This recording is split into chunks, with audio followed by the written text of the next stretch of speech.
update today. It was an update middle of the day, I think. Running west of Fox and Ridge and Chelmer Village Way, Chelmer Village, Chelmsford, Essex. Can we have the officer's report, please? Thank you, Chair. So this agenda item is the land west of the Fox and Raven in Chelmer Village Way. So the site comprises of an irregular shaped lot, approximately 1.6 hectares, and it lies to the south of Chelmer Village Way. Whilst it's adjacent to the urban area boundary, it does lie outside of it, and lies within the rural area, the Green Wedge. It also lies within the conservation area. It's close to listed buildings, as denoted on this plan. It's also bordered by established landscaping and trees, which are protected due to the site's location in the conservation area. It's also located in flood zones 1, 2 and 3. However, the site is in a very sustainable location. The urban area boundary is to the north. It's also adjacent to the national cycle route that runs basically in front of the site, and west that leads off-road into the city centre. So you can see in this map here, there's like a very faint purple line that denotes the urban area boundary. So basically everything to the north lies within the urban area, as well as those properties in Millview Road. So you have some pictures here to show into the site locality. So across the road, so directly across the road, is Chelmer Retail Park. Then we have the Fox and Raven Park that lies adjacent to it. Then we're looking further west to the roundabouts, the A1 and 3A roundabouts, and that Chelmer Road development that sits on that junction.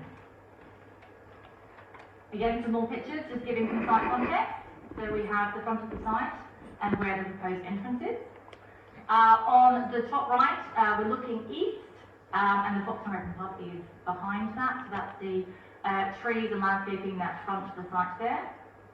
And then down the bottom there, that's sort of a view on the approach to Chelmer Retail Park. So you can see the site is indicated there, surrounded by trees and landscaping. And then beyond is the green wedge in the floodplain and the area of the transferred land. And finally, this is a picture taken from the south, so looking towards the site to the north. As you can see, the site is shown there. And behind is the urban fabric of the Chelmer Retail Park, and again, that Chelmer Road development to the west.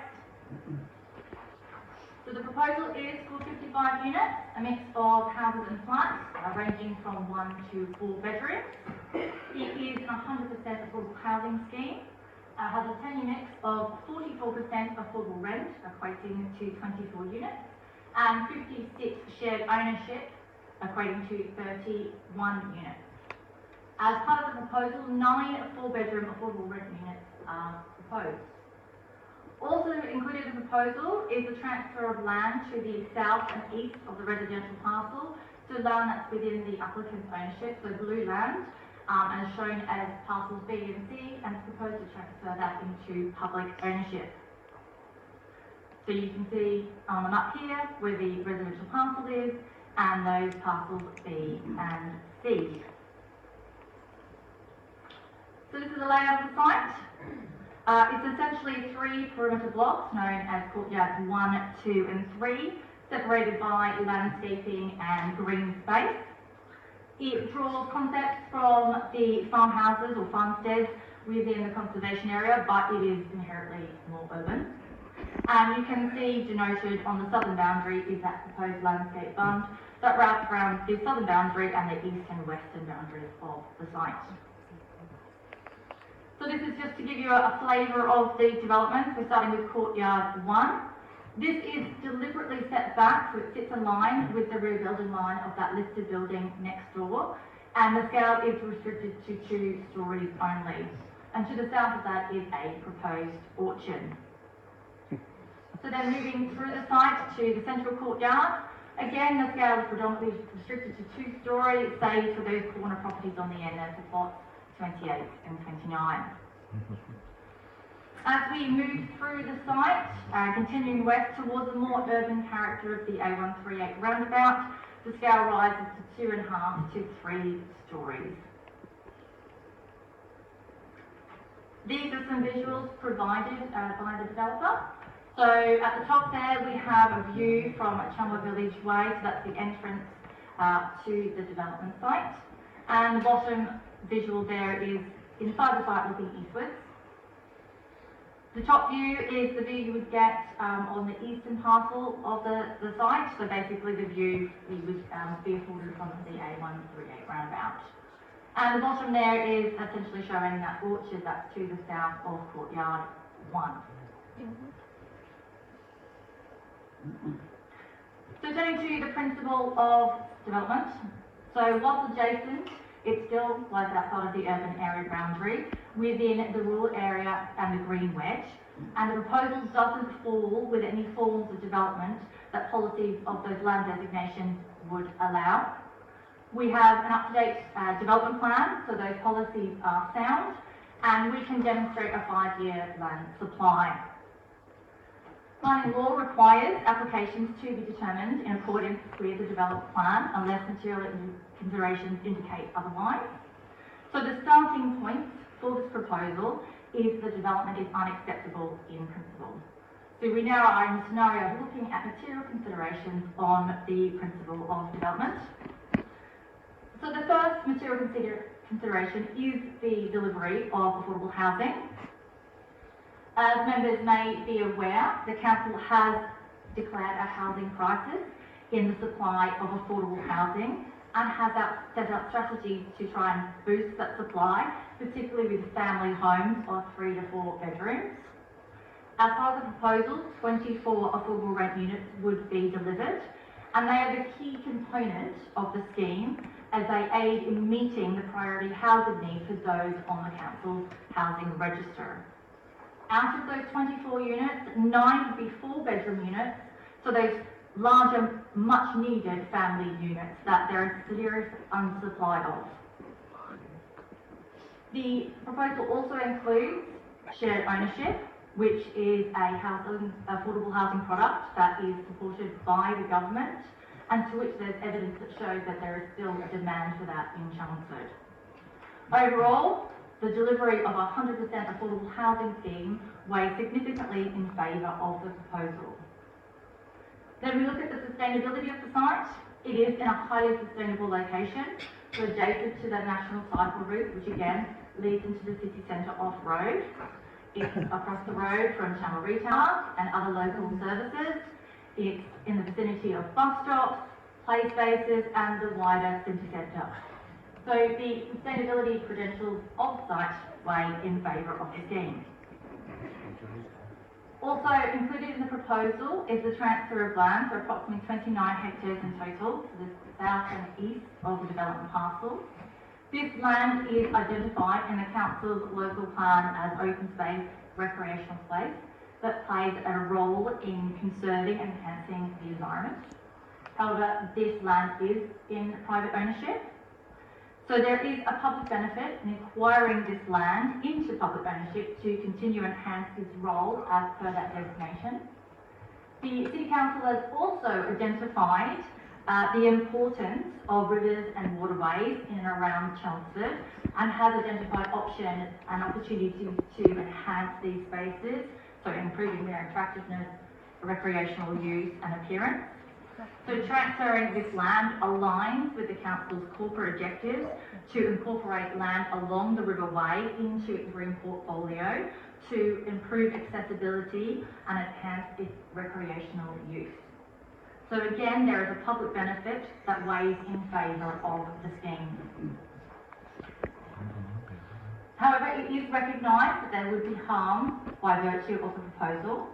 The proposal would impact on the rural area and green wedge by the loss of an undeveloped and rural field that contributes to the character and appearance of these land designations. It would represent a greater urbanisation along the south side of Chelmer Village Way. However, we do need to look at the site in the round. So, as previously said, it does lie adjacent to the urban area boundary. and the built-up form of the urban area can be seen in the background of the site when viewed from the south and indeed along Chelmer Village Way. So the site doesn't sit in isolation, and it wouldn't be wholly out of keeping with the development to the north or to the west, for example, Chelmer Road development. However, the site does include the removal of trees and landscaping. And a lot of that is to do with the awkward shape of the plot, particularly as it narrows to the west. To try and achieve good designs, mainly with that perimeter block enclosure and the use of that landscape fund, it does necessitate that tree removal. Normally that tree removal would be resisted because of the trees being protected, being in a conservation area. However, there are policy provisions that do allow, in exceptional circumstances, the removal of those trees where there is an identified public benefit. A robust landscaping scheme is proposed as part of the development, and that includes planting 198 new trees, which include higher carbon credit scoring trees to help mitigate the loss of that tree and landscaping. However, overall, there will be landscape harm, and this needs to be weighed against the public benefits of the scheme. The site is close to Grade 2 listed buildings, as again denoted on this plan. It's also located in a conservation area. The proposal has been carefully designed to try and mitigate the heritage impact. So as shown previously, the setback of courtyard 1, the restriction in scale, the use of landscaping and general design. However, there will be harm to heritage assets, and that harm equates to less than substantial. That is the position of the City Council and Historic England, who have raised comments to the proposal. In accordance with national or local policy, we have to afford great weight to that harm, and that needs to be weighed against the public benefits of the scheme. So the site does lie within flood zones 1, 2 and 3, with the western section of the site falling in those greater flood zones, which coincides with the land levels gently falling away on the southern section of the site. As required by national or local policies, a sequential test is an accepted test is required to be undertaken for development in those higher flood zones, so that southern section of the site. They have been undertaken, and the council considers that they have been passed. To mitigate the impact of the development, particularly on the southern section of the site, a number of mitigation measures are proposed, including a landscape fund to the southern, eastern and western sections of the site. A hydraulic modelling assessment has been submitted, and that confirms that the bund would protect the development from flooding. It would only marginally impact on on-site flood levels compared to baseline levels in an area where there's no built form, and to which the bund would be adjacent to providing a flood protection. Crucially, the hydraulic report demonstrates that the bund would not cause flooding to other properties or flooding downstream. Other mitigation measures include setting finished floor levels above predicted design event fluvial levels, taking account of climate change. Sustainable urban drainage is proposed to manage surface water, and no objections, quite crucially, have been raised by statutory consultees, so the Environment Agency, Legal Flood Authority, or Anglian Water. And here we just have a section through the site, and this demonstrates where the finished floor level sits, and that bund sits comparative to the flood levels in the bund formerly.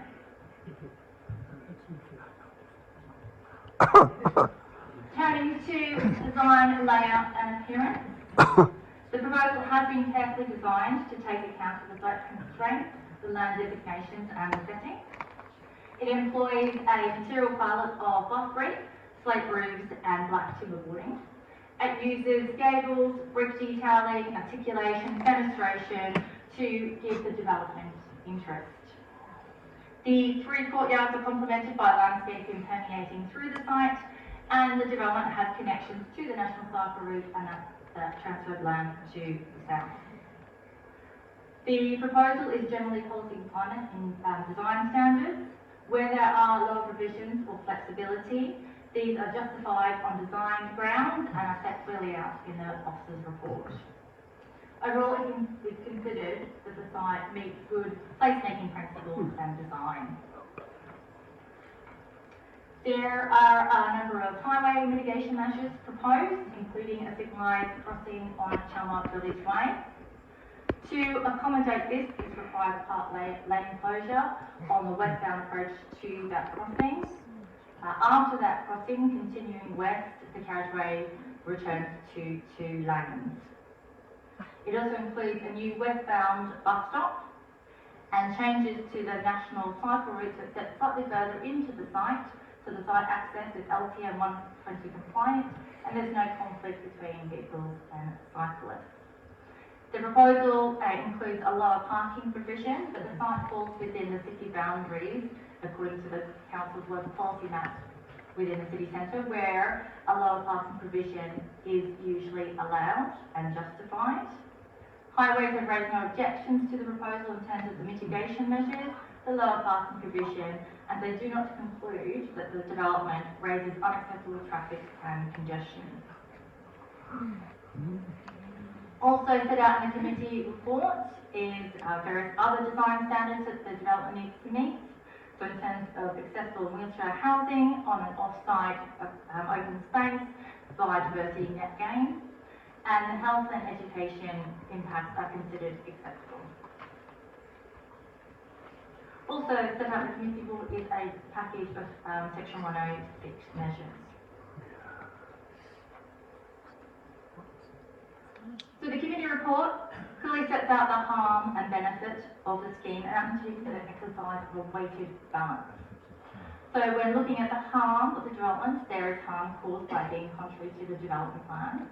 There's also harm caused to the impact to the rural area in Greenwich. There's also heritage harm, which is concluded to be less than substantial, but is still afforded great weight. There's also harm through the removal of trees and landscaping. In terms of the benefits of the scheme, it is in a highly sustainable location, so located adjacent to the urban area boundary, local facilities, pedestrian cycle links, and some sustainable measures are proposed. It also includes a comprehensive landscaping scheme to try and mitigate the loss of those trees and landscaping. And it also includes the transfer of land into public ownership. But most notably, the significant benefit is the delivery of affordable housing. Again, in the context of us declaring a housing crisis and there being an unprecedented need for affordable housing. The proposal includes those 24 affordable rent units, which would boost supply of housing for those in the greatest need, and would include 9 of those 4-bedroom properties, those larger family homes, which are much needed. It also includes 31 shared ownership properties. So the delivery of 100% affordable housing scheme has significant public benefits. When considering the weighted balance, so the benefits of the scheme, most notably the delivery of affordable housing to meet identified needs, are cumulatively considered to outweigh the totality of harm identified, including the less than substantial harm caused to heritage. In the context of paragraph 12 of the National Planning Policy Framework, in this site-specific case, the material considerations of the proposal justify a departure from the development plan. So the committee report recommends approval subject to the completion of a Section 106 and with compliance with conditions set out in the committee report and the green sheet.